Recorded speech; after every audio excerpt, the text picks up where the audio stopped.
منگولیا چین اور روس کے درمیان ایک چھوٹا سا ملک ہے۔ 15,64,116 مربع کلومیٹر رقبے کے ساتھ یہ ملک دنیا کے 18ویں نمبر پر ہے۔ منگولیا میں ایک دریائے عنان جو کہ منگولیا سے بہتا ہوا روس میں داخل ہوتا ہے۔ یہ دریا 818 کلومیٹر طویل ہے اور اس کے دونوں طرف سرسبز پہاڑیاں اور گھاس کے میدان ہیں۔ میں ہوں Muhammad Noman, Dogar info T V کی جانب سے پیش کردہ ایک اور انفارمیٹیو ویڈیو لے کر آپ کی خدمت میں حاضر ہوں اور امید کرتا ہوں کہ یہ ویڈیو آپ کو ضرور پسند آئے گی۔ دریائے عنان کے قریب صحرائے جوبی میں ایک قبیلہ بورجیجن بستا تھا جس کے سردار کا نام یسوگئی تھا۔ ایک دن دریائے عنان کے قریب شکار کھیلتے ہوئے یسوگئی کی نظر لکڑی کے ایک چھکڑے پر پڑی جسے دوسرے قبیلے کا ایک شخص لیے جا رہا تھا۔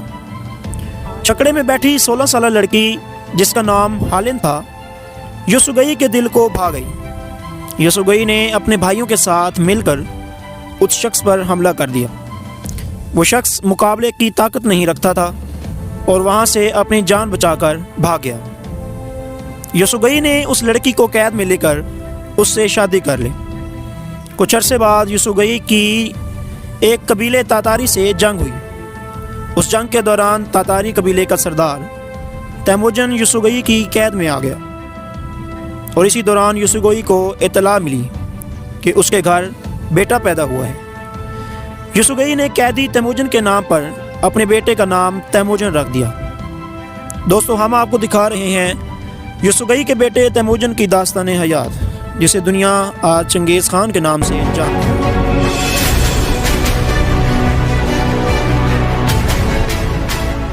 تیموجن جب پیدا ہوا تو اس کے ہاتھ میں خون کا ایک لوتھڑا تھا، اور اس بات کا علم جب بڑوں کو ہوا تو انہوں نے کہا کہ یہ لڑکا بڑا ہو کر عظیم فاتح بنے گا۔ جب تیموجن پیدا ہوا اس وقت منگول قبائل پسماندہ زندگی گزار رہے تھے۔ وہ تیر اندازی میں اتنے ماہر تھے کہ گھوڑے پر بیٹھے ہی اپنے دشمن کو زیر کر دیتے تھے۔ یہی وجہ تھی تیموجن بھی بچپن میں ہی گھوڑ سواری اور تیر اندازی میں ماہر ہو گیا تھا۔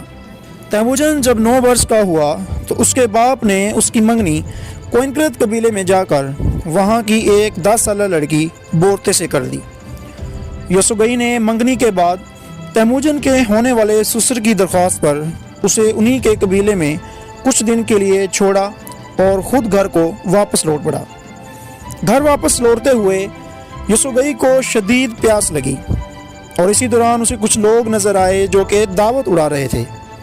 یہ تاتاری قبیلے کے لوگ تھے جن کو یسوگئی نہیں جانتا تھا۔ یسوگئی نے سوچا مجھے یہاں کون جانتا ہے، اور وہ ان لوگوں کے پاس چلا گیا، لیکن ان میں سے ایک آدمی نے یسوگئی کو پہچان لیا اور ان سب نے مل کر یسوگئی کے کھانے میں زہر ملا دیا اور اسے ہلاک کر دیا۔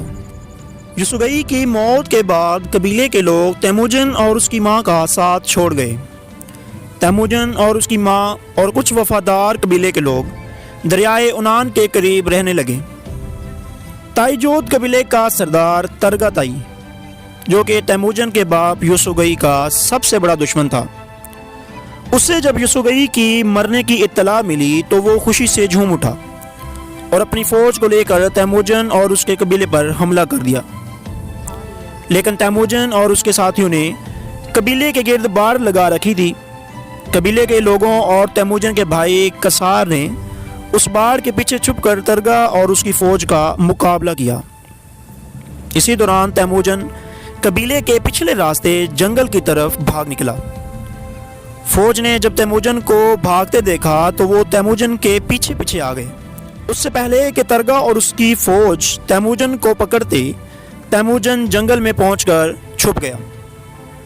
تیموجن جنگل میں 3 دن اور 3 راتیں بنا کچھ کھائے پیے وہیں چھپ کر بیٹھا رہا۔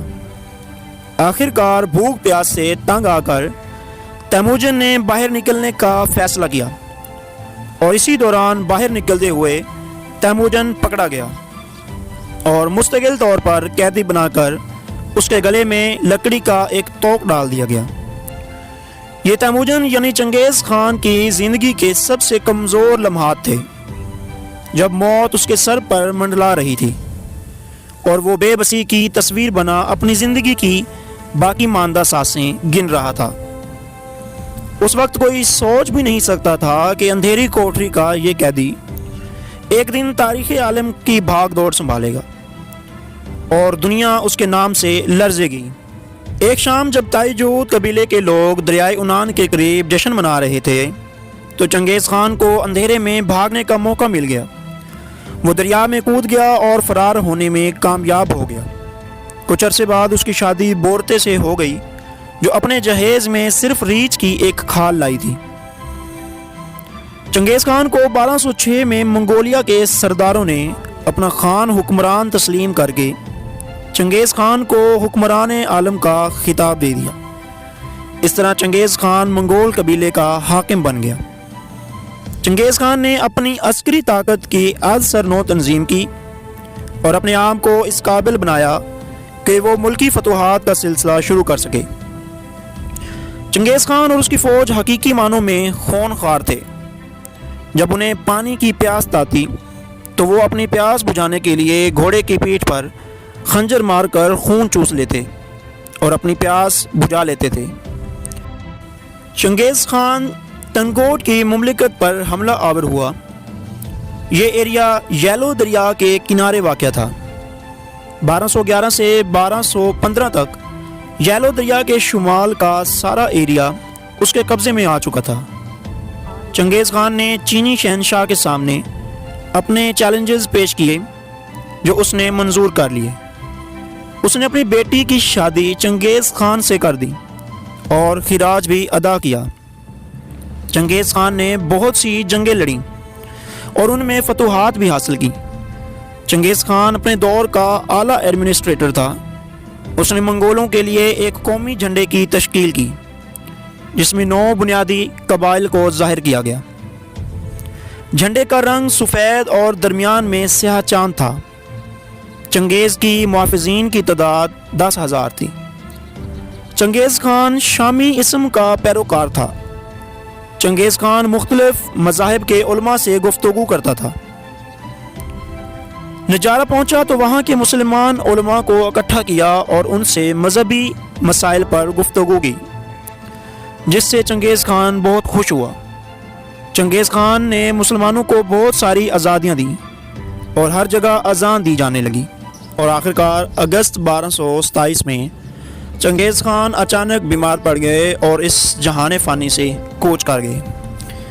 دوستو، یہ تھی چنگیز خان کی داستان حیات۔ اگر ویڈیو پسند آئی ہو تو ویڈیو کو لائک اور شیئر کرنا نہ بھولیں، اور ساتھ ہی چینل کو سبسکرائب بھی کر لیں تاکہ اس طرح کی اور معلوماتی ویڈیو آپ تک پہنچتی رہیں۔ اپنا بہت سارا خیال رکھیے گا۔ اللہ حافظ۔